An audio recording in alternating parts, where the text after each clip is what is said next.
آقا کریم صلی اللہ تعالیٰ علیہ وسلم کی بارگاہ میں ایک شخص آیا اور آ کر عرض کرنے لگا کہ اگر آپ یہ بتا دیں کہ میری آستین میں کیا ہے تو میں یہ یقین مان لوں گا کہ آپ ہی اللہ رب العزت کے سچے نبی ہیں اور میں آپ پر ایمان لے آؤں گا۔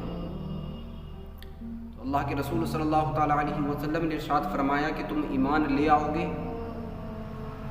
تو وہ شخص کہنے لگا ہاں، اگر آپ نے بتا دیا تو میں مسلمان ہو جاؤں گا۔ آقا کریم صلی اللہ تعالیٰ علیہ وسلم نے ارشاد فرمایا کہ تم ابھی جنگل سے آ رہے ہو اور تم نے جنگل میں ایک پیڑ پر کبوتر کا گھونسلہ دیکھا اور اس میں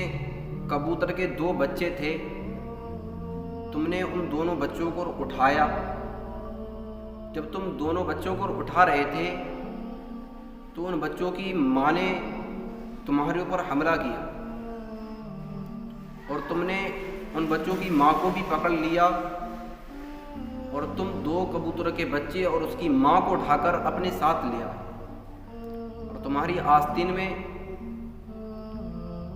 2 بچے اور ان کبوتروں کی ماں ہے۔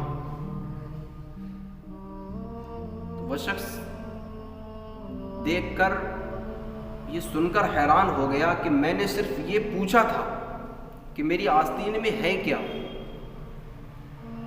انہوں نے تو سارا قصہ بیان کر دیا کہ میں کہاں گیا تھا، کہاں سے آیا،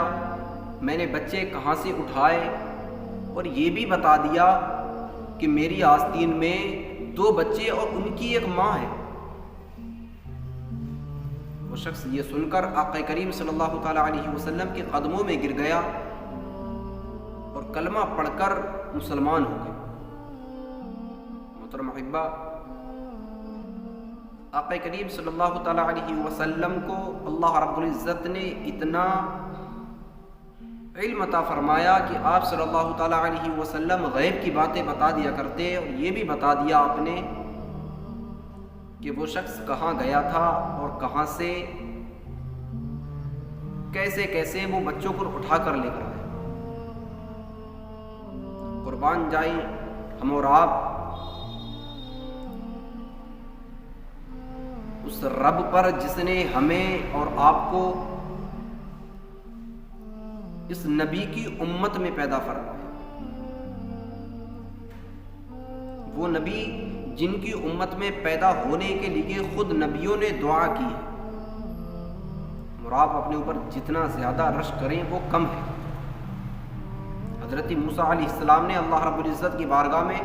خود عرض کی ہے کہ مولا مجھے اپنے آخری نبی کی امت میں پیدا کر دے۔ جب نبیوں نے آقا کریم صلی اللہ تعالیٰ علیہ وسلم کی امت میں پیدا ہونے کی دعا کی